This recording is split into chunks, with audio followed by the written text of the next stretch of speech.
Olá, queridos amigos, estamos iniciando mais um programa Luz com Emmanuel.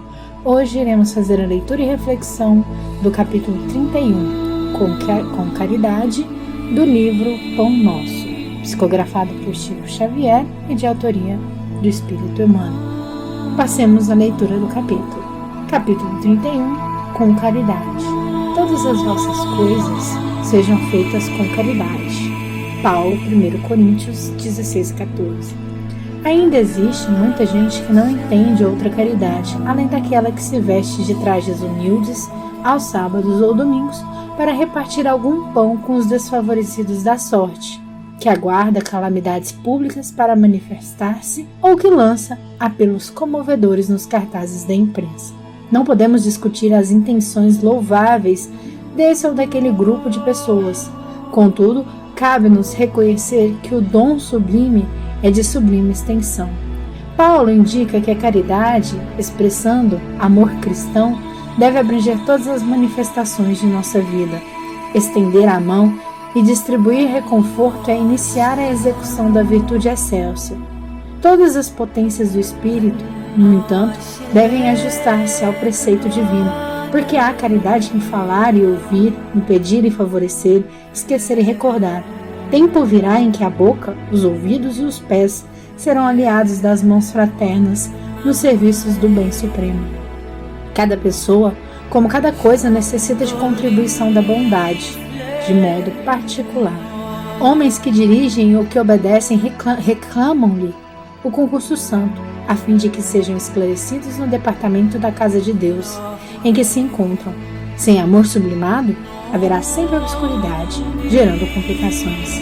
Desempenha tuas mínimas tarefas com caridade desde agora.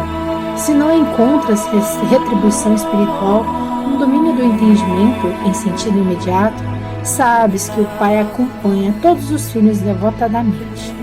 A pedras e espinheiros, fixa-te em Jesus e passa.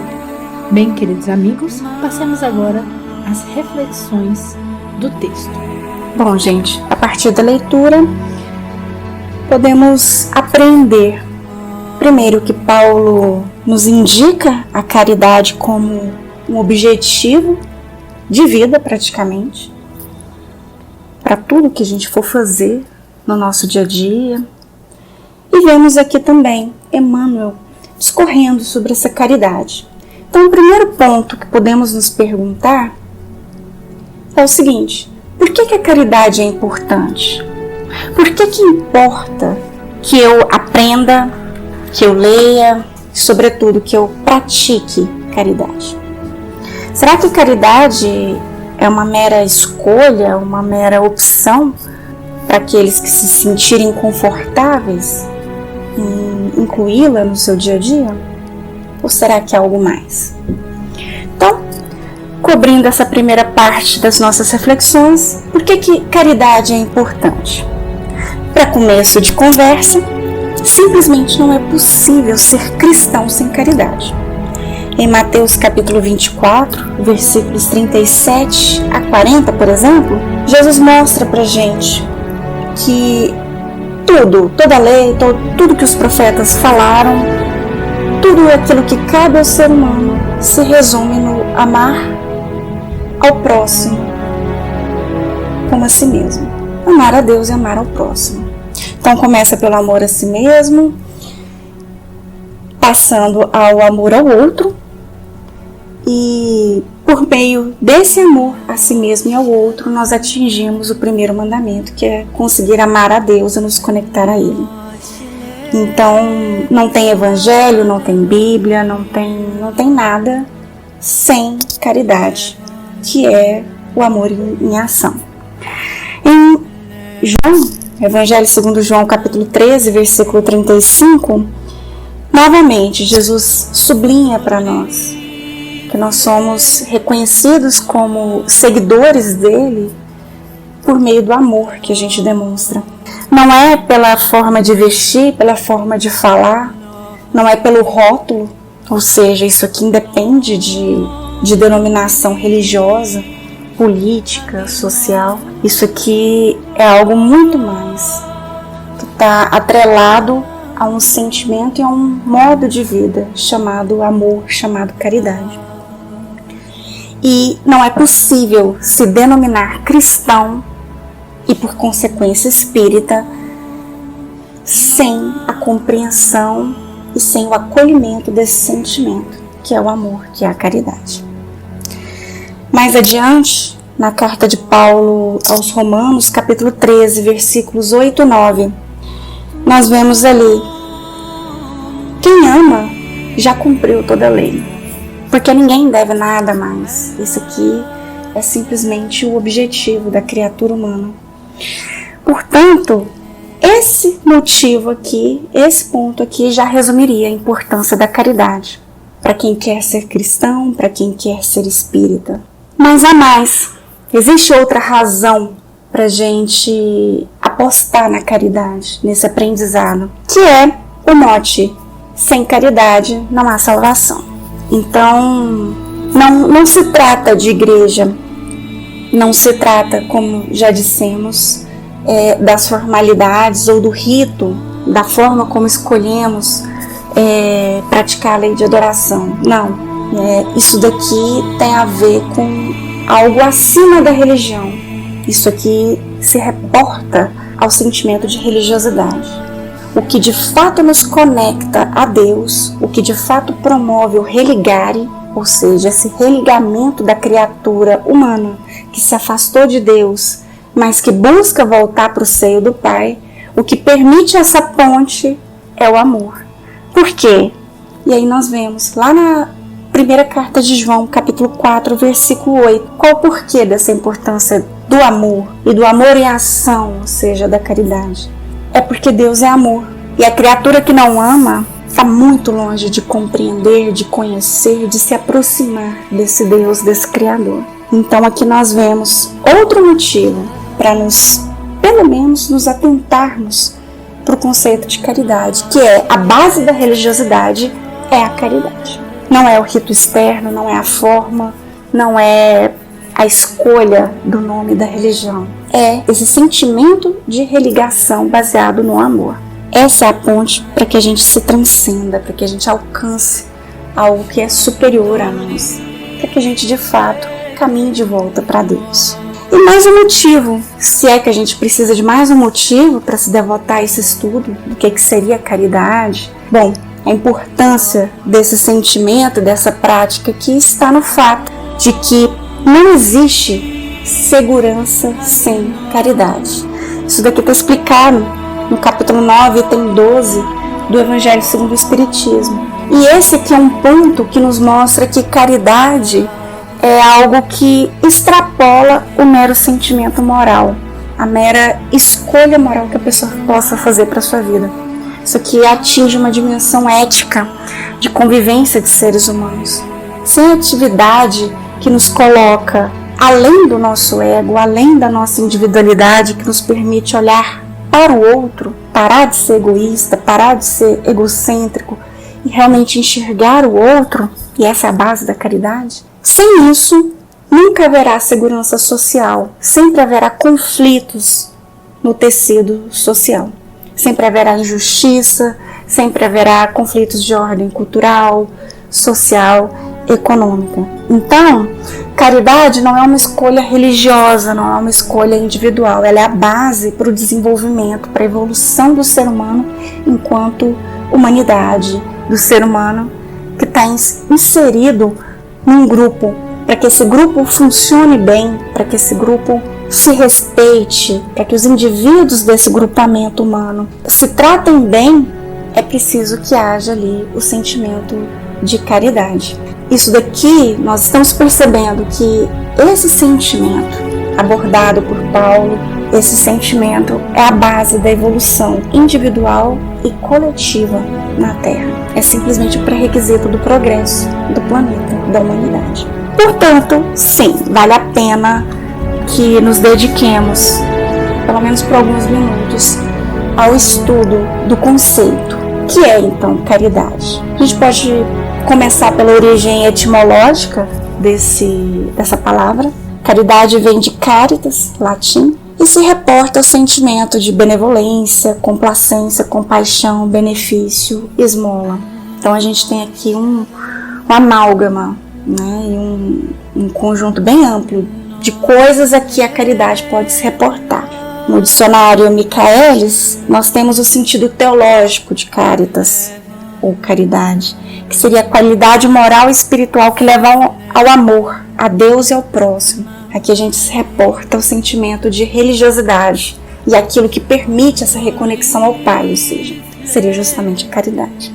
A partir desse conceito etimológico e aquele que está ali no dicionário, nós podemos nos aprofundar e buscar na doutrina espírita o que significa essa caridade. Vamos tentar aproximar isso do nosso dia a dia. No capítulo 11, item 4 do Evangelho segundo o Espiritismo, nós vemos que a ideia que resume o conceito de caridade no seu patamar mais completo, mais elevado, seria amar ao próximo como a si mesmo, fazer ao outro aquilo que eu quero que seja feito para mim. Então, vemos aqui praticamente o resumo do Evangelho de Jesus todinho, o mandamento cristão. Percebe-se que o conceito de caridade nos remete a esse exercício de sair de si mesmo e transcender. Transcender para onde? Em que rumo? Rumo ao outro. Conseguir sair do ensimesmamento e perceber que existe um outro que é ele próprio, que não é uma extensão do eu. Então perceber esse outro, não tentar transformá-lo em uma extensão de mim mesma e tentar amar. Compreender esse outro, esse próximo do jeito que ele é. Essa é a base da caridade. E é claro, essa compreensão, né, de fazer ao outro o que eu quero que seja feito a mim mesma, perpassa uma noção do que eu sou. Então amar ao outro parte do pressuposto de que eu exerça também esse amor a mim mesma, o auto-amor. Então é um processo, não é algo que acontece do dia para a noite, não é uma percepção que vem de graça, é um construto. Por quê? Porque o amor é o ápice da maturidade psicológica. Então é algo que exige vivência, que exige experiência, que exige esforço de autoconhecimento e esforço para alcançar o outro. Bom, continuando nessa análise do conceito, nós temos ali também a questão 886 do Livro dos Espíritos. Ali nós vemos um conceito um pouco mais destrinchado. A pergunta que Kardec faz para a espiritualidade é: qual é o verdadeiro sentido da palavra caridade como entendia Jesus? E aí os espíritos superiores respondem: benevolência para com todos, indulgência para as imperfeições dos outros, perdão das ofensas. Percebemos aqui nesse conceito 3 núcleos que compõem o conceito maior de caridade: benevolência, indulgência, perdão. A benevolência é essa atitude aberta para fazer todo o bem que estiver ao nosso alcance. E isso está incluso no texto do Emmanuel. Aqui nós aprofundamos no que o Emmanuel quis dizer para nós. Caridade é muito mais, é um conceito que é muito mais extensivo do que a mera esmola. Então, abriga a esmola, abriga a ajuda material. Então aqui nós vemos caridade em sentido material, que é prover o alimento, que é prover o casaco, talvez a moradia. Sim, abriga. Está aqui nesse conceito de benevolência, mas vai além. Por quê? Porque indica também a caridade em sentido moral, que pode incluir, como Emmanuel mesmo citou, incluir uma palavra amiga, incluir o saber ouvir e incluir aqui o nosso próximo núcleo, que é a indulgência. Essa indulgência aqui é saber escutar, saber observar, sem julgar. E ela exige outra característica, que é básica, que é pré-requisito, tanto para a caridade quanto para o exercício da indulgência, também do próximo núcleo do nosso conceito, que é o perdão. O que é esse pré-requisito? É a humildade. Então, para eu saber observar o que está acontecendo ao meu redor e não de forma cega, o conceito de indulgência não nos exige que sejamos tapados, apenas exige que saibamos observar que saibamos reconhecer o que está acontecendo, portanto, isso aqui não afeta o nosso discernimento entre o que é certo e o que é errado, dentro da nossa verdade, dentro daquilo que a gente já compreende como certo e errado, porém, abriga um diferencial, que é o dar conta de não julgar. Então, às vezes eu estou observando um comportamento do meu próximo, e eu não concordo com esse comportamento, porém, se eu já der conta de exercer a indulgência, eu vou olhar para aquele comportamento e entender que ele é típico, que ele é próprio ao estágio evolutivo, ao momento de compreensão desse outro, desse meu próximo, e eu não vou utilizar isso para subcategorizar, para diminuir, para humilhar o outro. Então aqui está o segredo. E para que eu consiga ter esse olhar, para que eu consiga usar essa lente da indulgência para poder enxergar o mundo à minha volta, ou seja, para que eu dê conta de parar de apontar o dedo, é preciso que eu já tenha, ou que eu já esteja me esforçando para desenvolver a humildade. O que é a humildade? A base da equidade, a base da igualdade. É saber compreender a si mesmo pelo que se é, nem mais e nem menos. E é saber entender que todos nós estamos no mesmo barco. Então não importa quem seja esse outro, o que ele está fazendo, ele não vai deixar de ser filho do mesmo pai. Todos nós somos filhos do mesmo pai, e por isso nós estamos todos no mesmo nível. Nada vai retirar nem de mim nem do outro a característica de filho de Deus. E quando eu compreendo isso, eu julgo menos. E a humildade também me permite ser mais indulgente, porque ela me ajuda a ter uma dimensão maior dos meus próprios defeitos. Se eu compreendo que eu também sou imperfeito, quando o outro erra, eu simplesmente identifico nisso algo que todos nós cometemos. Todos nós erramos, porque todos nós somos seres humanos perfectíveis, porém ainda não perfeitos. Mas todos nós temos o potencial para beleza, para perfeição, para plenitude. Então, quando eu percebo isso, eu consigo julgar menos. Eu consigo exercer caridade na modalidade da indulgência. E isso é beleza, isso também exige uma maturidade e um esforço notáveis. O próximo núcleo do conceito de caridade, apontado aqui no Livro dos Espíritos, é o perdão. E o perdão, segundo nos é explicado por Sérgio Luiz da Silva Lopes, em O Código do Monte, perdão não significa esquecer. Então, até mesmo por conta da nossa memória perispiritual, que grava de fato os fatos que são relevantes para nós. É uma mega memória que temos desta e de outras existências. Então a gente não esquece, gente. A gente não cria uma amnésia para poder perdoar.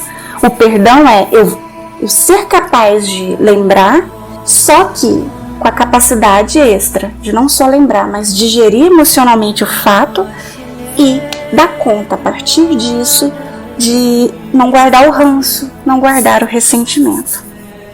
Então esse perdão, que vem do latim perdonare, o perdonare não é o esquecimento, é o processamento emocional dos fatos, é a digestão do acontecido, do acontecimento, para que eu seja capaz de me libertar e também oferecer ao outro a tolerância, a compreensão em face dos erros cometidos.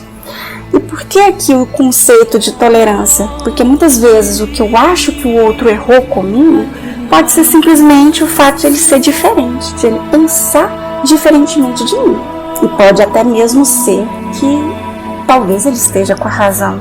O conceito de caridade aqui envolve essa atitude humilde, essa atitude tolerante, de saber enxergar o outro, compreender que nós somos diferentes, que estamos provavelmente em momentos de compreensão diferentes e que esse outro pode também me trazer algo interessante, quem sabe uma verdade, quem sabe algo com que eu possa aprender. Dessa maneira, nós percebemos que há uma dimensão moral do conceito de caridade que é muito maior do que a simples esmola. É isso o que Emmanuel estava tentando falar para nós no texto dele. Podemos sim realizar a caridade material, e ela é importante, claro, quem tem fome não consegue prestar atenção em muito mais coisa, tem urgência, mas exercer a caridade tal qual Paulo nos disse, que é o que instigou o texto do Emmanuel, exercer a caridade em tudo que formos fazer, isso tem uma dimensão moral muito profunda, que extrapola o material. Bom, nós podemos fechar a nossa análise com o conceito de caridade enquanto amor em ação, que nos é apresentado por Paulo em sua primeira carta aos Coríntios, capítulo 13. Ali nós vemos que, na verdade, o amor é a fonte das demais virtudes. Ele é a base para o desenvolvimento de tudo que a gente precisa para a gente se desenvolver enquanto indivíduo, para a gente conviver bem com o nosso próximo. Então vem Paulo nos contando ali do versículo 4 e em diante. O amor é paciente, o amor é prestativo, não é invejoso, não se ostenta, não se incha de orgulho, nada faz de inconveniente, não procura seu próprio interesse, não se irrita, não guarda rancor, não se alegra com a injustiça, mas se regozija com a verdade. Tudo desculpa, tudo crê, tudo espera, tudo suporta. O amor jamais passará. E aí mais adiante no versículo 13, o apóstolo dos gentios conclui: permanecem essas três coisas, a fé, a esperança e o amor. A maior delas, porém, é o amor, justamente porque ele é a fonte de toda virtude. E aqui nessa definição que Paulo nos dá, nós encontramos os três núcleos apontados na questão 886 do Livro dos Espíritos. Tanto a benevolência, quanto a indulgência, quanto o perdão. E vemos o tanto que é complexo e o tanto que é importante.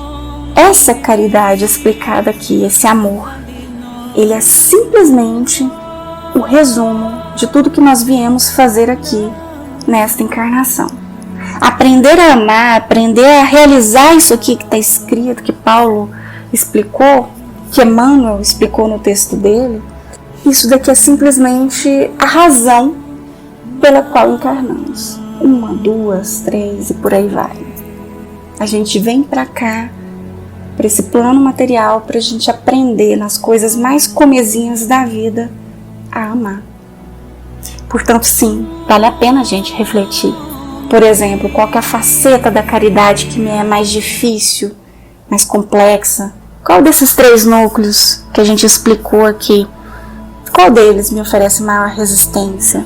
Muita gente poderia dizer que é a capacidade de indulgência, que a gente não consegue muitas vezes segurar a língua, não falar que o outro, não apontar o erro do outro. Muita gente poderia falar que é o perdão, porque às vezes a ofensa cometida, ou suposta ofensa cometida, é tão violenta que a gente custa a superar isso, né?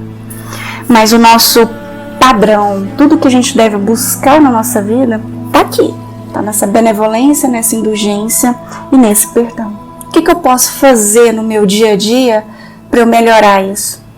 Para eu ser um pouquinho menos julgadora, menos juíza dos outros, para eu conseguir perdoar mais, começando pelo auto-perdão, porque a gente também tem uma dificuldade tremenda de não só reconhecer as nossas falhas, mas às vezes de processá-las, aprender com elas e seguir em frente. A gente para no passado, diante de algo que a gente cometeu, não é mesmo? A benevolência talvez seja mais fácil para muita gente. Todos nós temos rompantes daquele desejo de ajudar, mas até que ponto também nós temos essa boa vontade? Será que isso é só um lapso, só um glimpse, ou será que isso já faz parte do meu dia a dia? O que eu posso fazer hoje, nesta semana, neste mês, para estar mais disponível para ser útil, para fazer o bem? Que seja uma coisinha pequena. O que eu posso acrescentar no meu cotidiano para que pelo menos uma atitude de bem, de um pouquinho mais de amor, possa marcar o meu dia? São reflexões que valem a pena. E para fechar esse pensamento acerca da caridade, nós pegamos esse trecho aqui, os versículos 1 a 3 do capítulo 13 da carta de Paulo, 1 Coríntios, que acabamos de mencionar. Nesses versículos, Paulo fala que não importa quão grandiosa é a atitude que cometamos, que façamos. Se não houver a motivação do amor, ela não vale. Então, quando nós voltamos lá no início da nossa reflexão com o versículo de Paulo, que é a base do capítulo 31, sobre o qual estamos reflexionando, quando ele diz para nós, tudo que você for fazer, você faça com caridade, e isso vai realmente das coisas mais comezinhas até as mais importantes, aqui nós estamos verificando o destaque para a motivação dos nossos atos. Porque Paulo fala, não adianta falar em línguas de homens e de anjos, não adianta profetizar, ter o conhecimento de tudo no universo, de toda a ciência, não adianta ter títulos, não adianta ser capaz de gerar portentos, transportar montanhas. Se a gente não tiver amor, nada disso importa. Não importa que eu seja capaz, que eu seja pródiga com os meus bens, ou que eu saia distribuindo tudo que eu tenho para alguma ONG ou para alguma instituição de caridade. Não importa que talvez a gente sacrifique o próprio corpo, sem o amor nada disso importa. Por quê? Porque o aprendizado do amor está na motivação. Isso vai desde o porquê e como eu falo com alguém, como eu estou escutando, como eu estou disponibilizando, priorizando o uso do meu tempo, como eu estou vivendo. Então, eis aqui mais um fator para levarmos em conta na hora de percebermos, nesse termômetro do quanto de caridade ou do quanto do aprendizado do que é caridade. Onde eu me encontro? O que eu preciso fazer para melhorar isso? Nessa reflexão, é indispensável que levemos em conta a motivação. Qual que é a motivação, a minha motivação ao atender uma pessoa no meu trabalho, seja numa empresa, numa repartição pública, no meio da rua? Qual que é a minha motivação quando eu interajo com os meus familiares? E o que eu posso fazer para melhorar isso? Gente, essa foi a lição do Emmanuel. Ele trouxe para nós esse conceito de caridade e que isso fique para nós ao longo desse dia, dessa semana, que possamos levar em conta esse sentimento, que possamos não perder a fé de que somos capazes, sim, de sentir e extravasar esse amor, essa caridade, porque se Deus é amor e Ele é o nosso Pai e Ele nos criou, nós temos sim essa herança, essa capacidade de desenvolver esse sentimento. O que nos falta? Será que a capacidade ou a disponibilidade, a boa vontade de efetivar esse aprendizado? Será que a abertura para tanto sentir esse amor que vem de Deus, quanto para estimular isso dentro da gente? Porque gente, se a gente for parar para pensar, é isso mesmo. A gente tem que ter a boa vontade. Boa vontade diante das experiências que a vida naturalmente nos traz. Portanto, aproveitemos tudo isso que a nossa encarnação nos traz, essa oportunidade desse aprendizado do amor, e sigamos em frente. Bom, queridos amigos, diante de tão belas palavras e ensinamentos, fiquemos agora com a música Cativar, gravada pelo grupo Arte Nascente, para as reflexões do dia.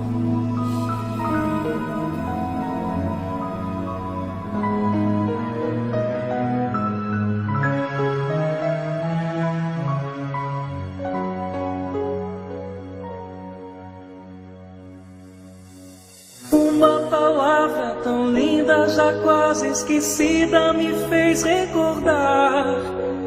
Contendo 7 letrinhas e todas juntinhas se lê cativar. Cativar é amar, é também carregar um pouquinho da dor que alguém tem que levar. Cativou, disse alguém, laços fortes criou.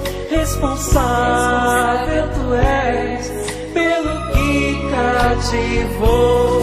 Num deserto tão só, entre onde te vem, vou tentar cativar, viver perto de alguém. Vou tentar cativar, viver perto de alguém.